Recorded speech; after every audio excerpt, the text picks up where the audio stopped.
Hello everyone, welcome all to the ultimate modded console tier list. If you are looking to mod any of these consoles, whether it to play as many different consoles ROMs as possible, or to unlock the features of said device, maybe experiment a little and see what other regions, region locking, all of that, this tier list is the way to go. If you are looking to mod your console and you want to know if you want to save your time and money, or if you should do it right away, right after buying the console, or dig them out of a box of old consoles, this is the way to go. Right here at the very bottom, this is the Garbozo tier list, the Garbozo tier. Really, none of these consoles are... They play their own ROMs and that's about it. I don't think a CDI will play NES. If it does, great. If not, I mean, these just... They're too expensive for what you're getting. So I just kind of wanted to draw your attention up here. These are... Right here, this is the cloud lineup. Modding these cloud consoles, they either just... It's not worth it. You're just pretty much modding maybe... You won't get access to many games via this. Some of these don't have good processing power. Some of these, they're just really not worth it. And then to the right of it, I have a little selection of emulation consoles. And there's always a downside to these, whether it's some games don't emulate properly, some games, you know, they don't run right, they're not customizable too much sometimes. I mean, they're come and go, pick them up whenever you see a good one. I don't know if they're in the upper echelons of console modding, and will definitely get better even after this. Most of these other consoles, you're gonna have to hard mod them, and hard modding involves, you know, buying a soldering iron, flux, and there is here, let's just scroll up to the next tier. This is actually the hard mod tier list, or hard mod only tier. And these consoles right here either require a hard mod or require an additional piece of hardware in order to mod them, and or you're actually actively changing the body or shell or whatever. It doesn't really matter too much, but these can definitely be a little bit more difficult, whether it's difficult to acquire the parts or more difficult to mod, or if you know, just it's not really... Oh, that's actually supposed to be up here. For example, I'll just pick out a couple. The Switch Lite. Oh crap. I mean, not... Okay, yeah. As I was saying, the Switch Lite, actually, the only way to mod this console is through a mod chip. If you've seen videos from, the Retro Future, he makes a lot of different custom Game Boys, Game Boy Colors Advances, Pockets Game Boys. That's kind of why I put them in this tier. If you want to change the buttons, you can definitely make your console look cooler and customize them pretty well, but it definitely requires a deeper understanding. The Switch Lite and OLED both require modding chips in order to access any of your custom firmware, whether it's SXOS or Atmosphere. So I wouldn't recommend that. I'd just, we'll get into why I don't recommend that later. The Xbox, the original Xbox, is actually a pretty decent console comparatively to the PlayStation 2 because it has, at base, a 60GB hard drive, which back in the day was actually pretty decent. So you could actually load quite a lot of ROMs on here. However, you will actually need a specific game and flash drive and a flash drive to controller adapter. And some of those things can be hard to source. It's not too expensive, but you know, you're probably going to get these things from China, so it's going to take a while to get here. And then the Xbox 360 only needs a couple of... It really depends on which mod you do. You can soft mod these, I'm pretty sure, depending on the motherboard revision, but most of the time you're either going to resolve into... or you're going to go into either a JTAG, which is just soldering a couple of wires together. There's more to it, soldering a couple of wires to the motherboard, or the Reset Glitch Hack, or RGH hack, which is pretty much just a deeper, more complex version of a JTAG, but will allow you to do a lot more. The next tier is the can be modded. These consoles, they can be modded and improve functionality or, and such, but, starting off with the Xbox One and the Xbox Series S, let's actually move all of these together. These are actually relatively easy to mod. Here, let me just change something. Okay, no, we're good. So, these consoles are actually relatively easy to mod. It's just that, I'm pretty sure, I haven't done a whole lot of Xbox modding, like newer Xboxes, but there is actually a fee in order to start the mod, and then from there, you can make it a little easier. You can definitely improve the functionality of your Xbox, but having that fee, it definitely feels like Xbox or Microsoft just kind of wanted to charge you for something that you were going to do regardless. This is a console I was not expecting to be as high as it was, the Ouya. I actually did a little bit of research into this, and it's pretty much just an Android box, and it being an Android box means that it has access to a lot of older console emulators. So it's definitely not in the higher echelons, but it made it out of Garbozo, which is a lot better than the product launch of this. The Steam Link, like I said, it can be modded, it can improve functionality. Maybe some games don't work with a controller and you mod it so it can.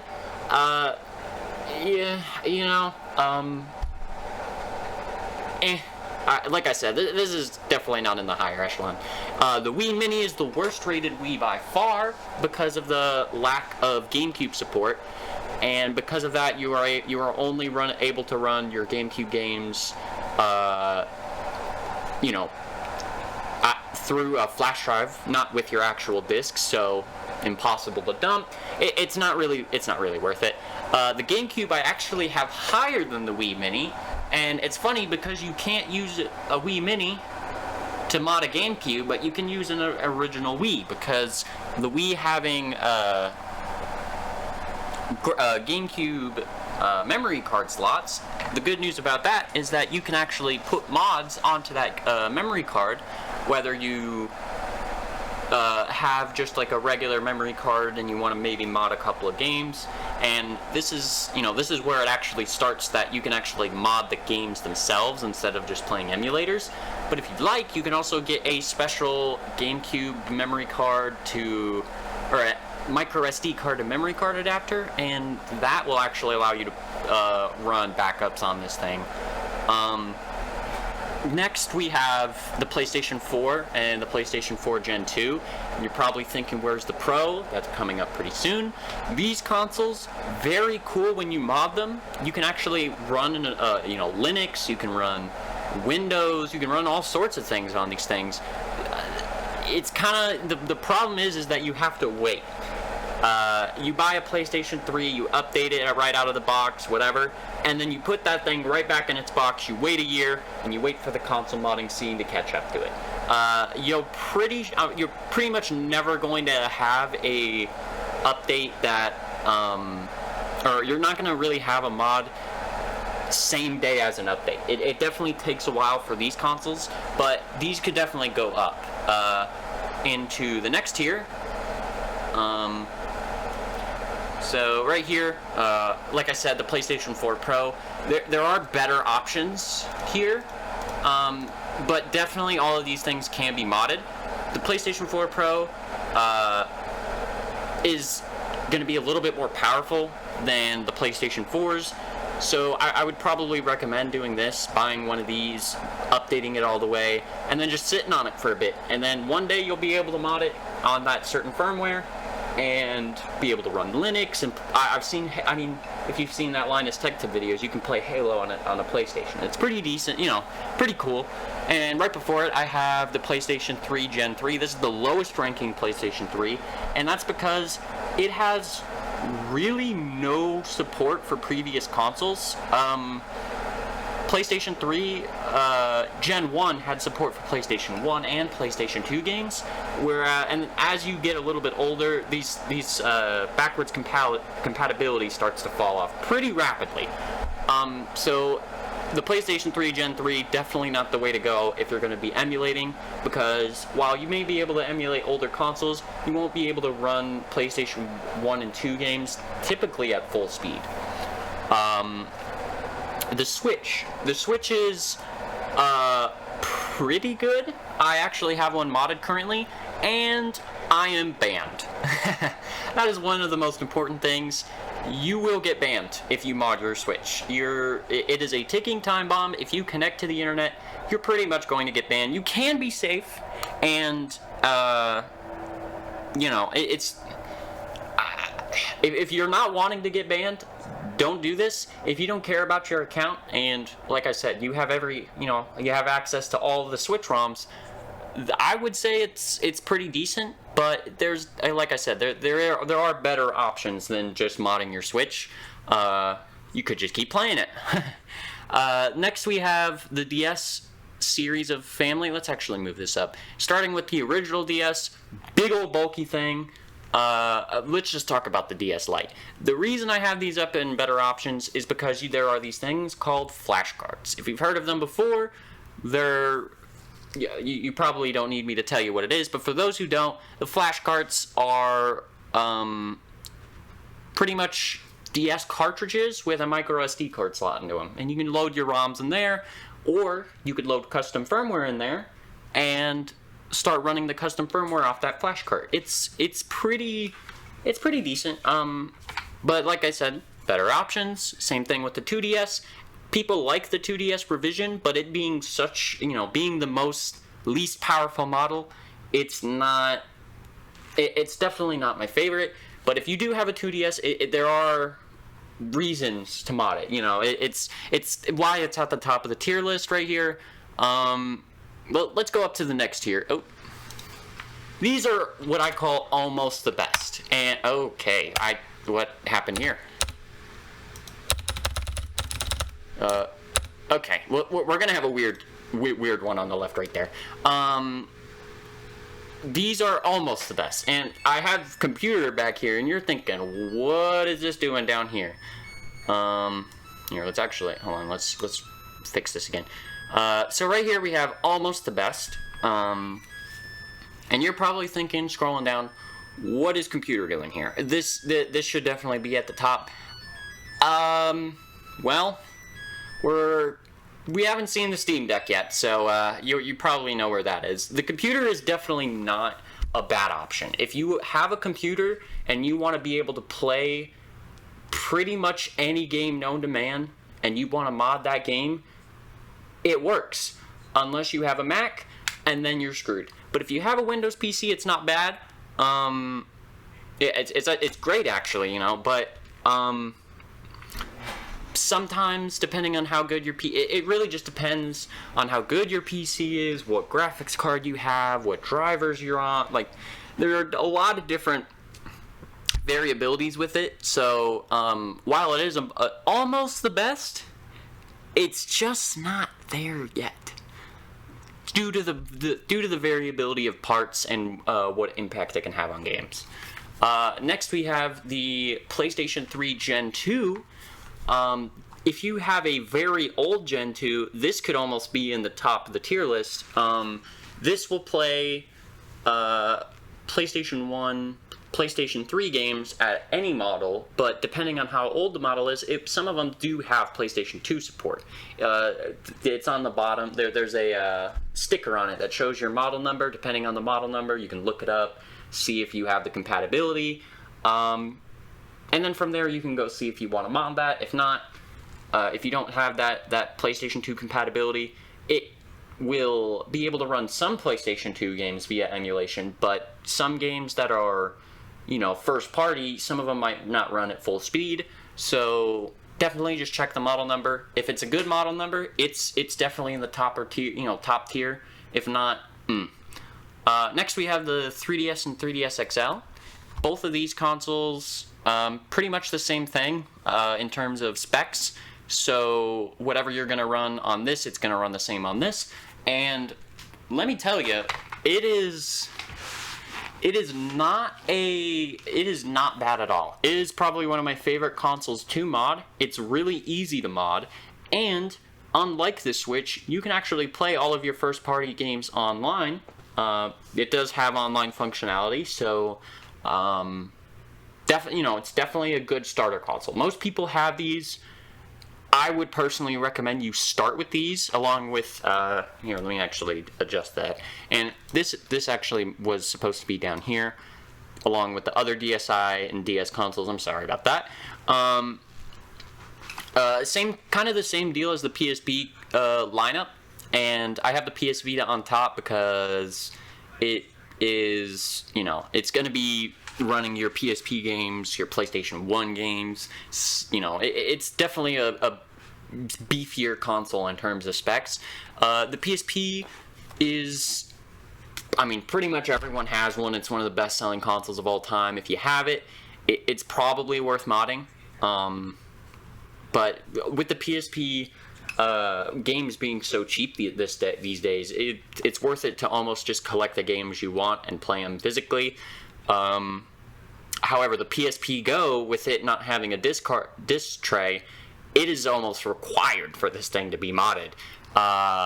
Without a console mod, this thing just kind of sucks, which is why I like console modding. It ends up turning a console that could be a D tier in most console tier lists, and it puts it up to an A tier after you mod it.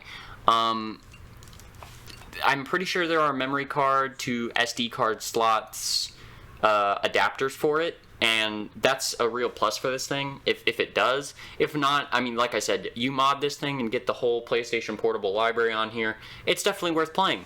Now, the PlayStation Vita unintentionally became one of the most expensive soft modding consoles known to man, I swear to God. This thing right here, because of, right here, there's a memory card slot, and if you want to be able to run your console mod through that memory card slot, you're going to have to buy a $40 4GB memory card. That is nothing. They are super expensive. However, there's a beautiful device that you can order with it called a SD to Vita, and you put that SD to Vita into your memory card slot or your game card slot, and it's pretty much just a memory card that you put in place of your game card. Kind of a minus that you can't have a game card, the SD to, you can't have all of these things at the same time. But if you just load up the SD to Vita with as many games as you want, not a bad choice at all. The PlayStation 5, I actually have rated higher than the PlayStation 4 Pro, and this is this isn't the best right now. But when this thing is fully cracked, and maybe you wait a year before you play it, or you buy a launch model that's never been opened, this thing is gonna be, this thing is gonna go crazy. Because like I said, the PlayStation 4 Pro, having so much power, is able to run Linux. This thing, with, the power it has, it's going to do a lot more. And so this is more of a preemptive,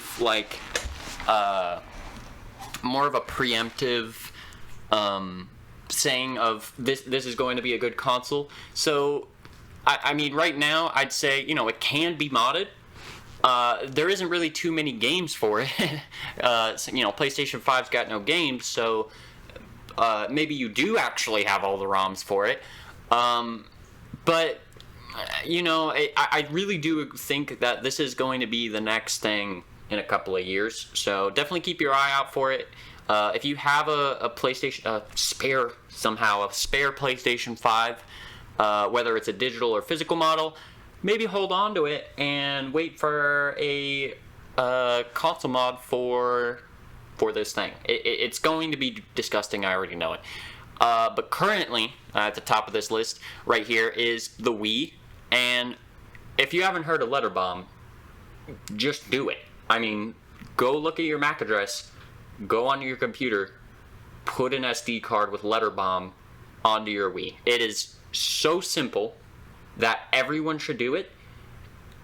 it takes 5 minutes and plays everything from Wii to anything before it. So Nintendo 64, GameCube, anything. I mean, this thing, because of its built-in GameCube compatibility, GameCube probably would have been the console that would have been the hardest to emulate, but with it having a built-in GameCube, it breezes through any console that came before it. It doesn't really play a whole lot of other console games. I don't know if PlayStation runs too well. I don't think Xbox runs too well. The originals, of course.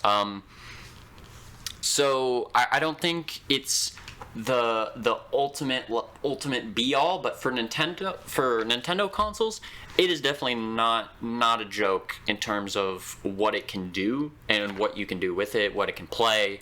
It is not bad.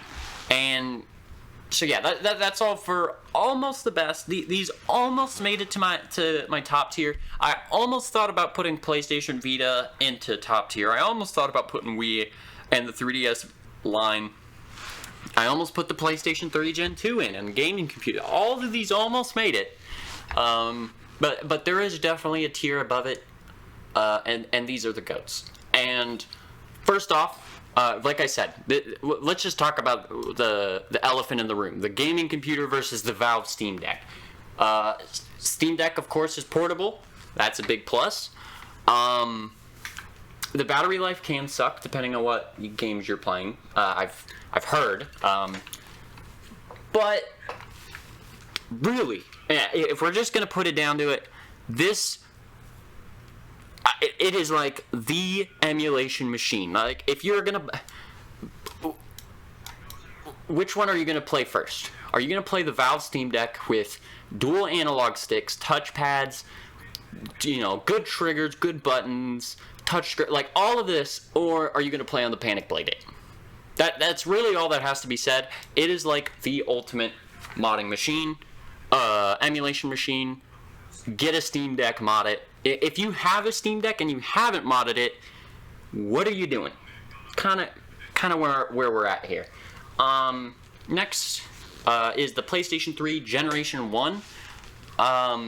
This is kind of a controversial pick, but like I said with the Generation 2, this plays PlayStation 1, 2, and 3 games, and has a pretty decent processor to run older generations. I don't know, Nintendo 64, definitely, Super Nintendo, Nintendo Game Boy, Game Boy Advance, all of those just, it just cuts through like butter.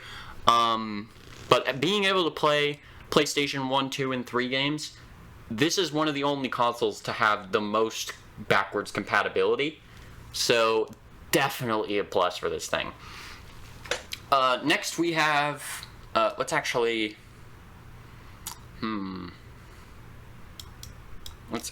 do this, because this tier list is actually rated. And let's talk about this. The new 3DS models are, without a doubt, the best consoles to mod.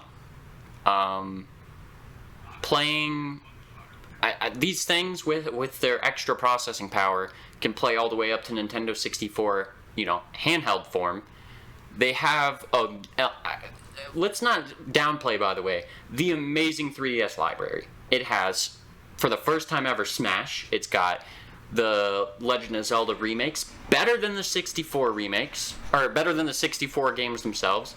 It's got Link to the Past. It's got Mario 3D Land. It's got a lot of good games. So having access to all of these ROMs, this is probably the best way to play it.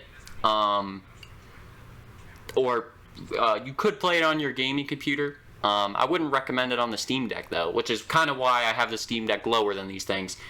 If this is an emulation machine for, I mean, it could run 3DS games, but nothing feels as good as the 3DS. If you need a touchscreen, or you can get, this is like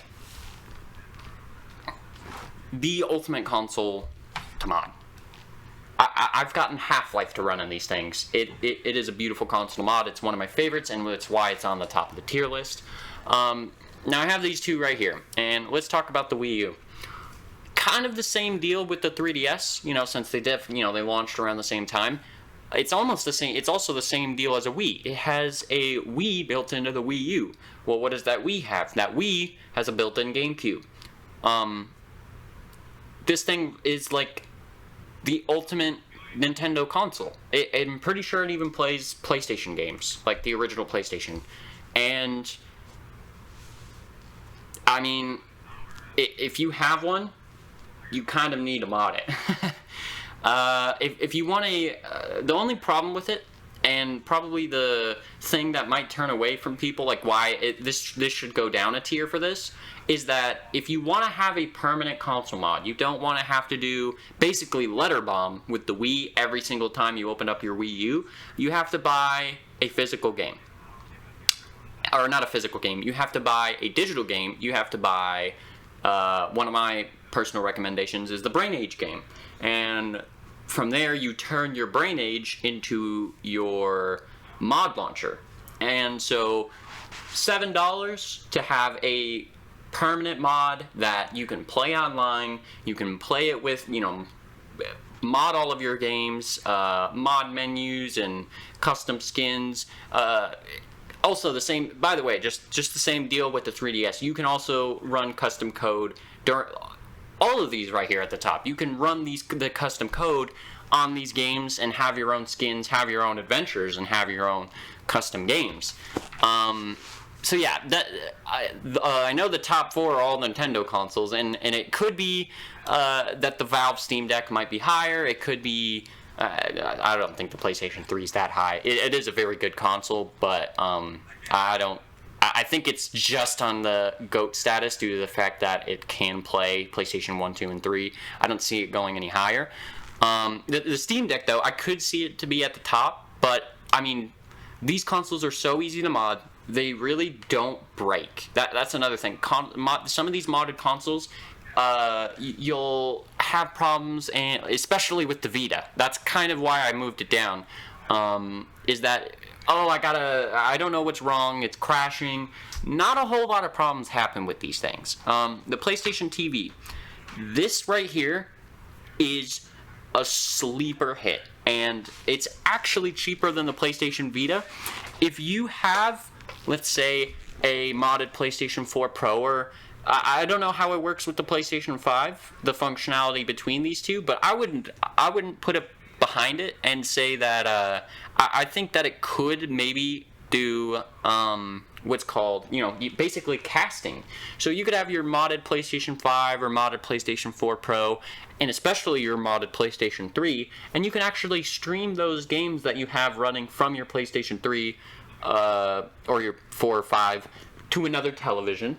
It's also a Vita in itself, so it has a memory card holder and it has a game card slot. And so what I hated about the PlayStation Vita was I couldn't, with this portable console, I couldn't take out the game cart without removing my mods. The PlayStation TV is kind of just a set fixture that you hook up and you don't really want to touch again. So having the SD to Vita into this thing is the ultimate, like, you can just load up all of your games, all of the PlayStation Vita games, and load it and have a ton of games on this thing in the living room, and then in another room you have your PlayStation 5, 3, 4s, and you can play those wherever you'd like. It is a sleeper hit. If you have any of these modded PlayStation consoles, let me know in the comments. Would you get a PlayStation TV if you were able to stream all of your games to a different television and have a PlayStation Vita on a big screen TV? And I will admit, PlayStation Vita games on a big screen TV, maybe not the best looking, but they do play good, and you can play it with a controller relatively easily. And I think that's about it, guys. So this was my comprehensive tier list about all Nintendo games, This is my comprehensive tier list of all consoles.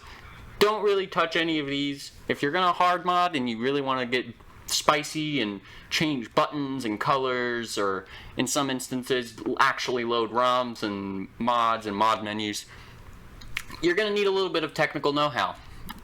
These right here can be modded, but they're even below some of these that have better options. I wouldn't, I really wouldn't mod these per se, but if you have them and you don't really have anything else to mod, they can be modded. If you have one of these consoles right here, there are better options, but I would say that you should mod them. If like I said, if you were listening to the video, if any of these criteria, like I said, if you're not playing online on your Switch or you don't care if you're banned, I'd say mod your Switch. Since there is no easy way, if you have a Switch Lite or a Switch OLED, you would have to hard mod them.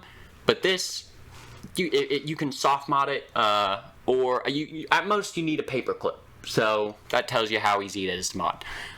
These right here are almost the best. If you have one of these, definitely this is where you should start. If you have one of these and mod, and then these at the top. If you have any of these and they're not modded, what are you doing? Go mod them. Especially the Wii U. What are you using your Wii U for? Go mod it. Just go mod it. Anyway, guys, that was my first video. Thank you guys all for watching. Leave a like, comment. Leave a comment on which one, if you don't agree with my list, or just leave a comment, man. Just tell me how it was. If it helped you at all. Thank you so much for watching, and I will see you later.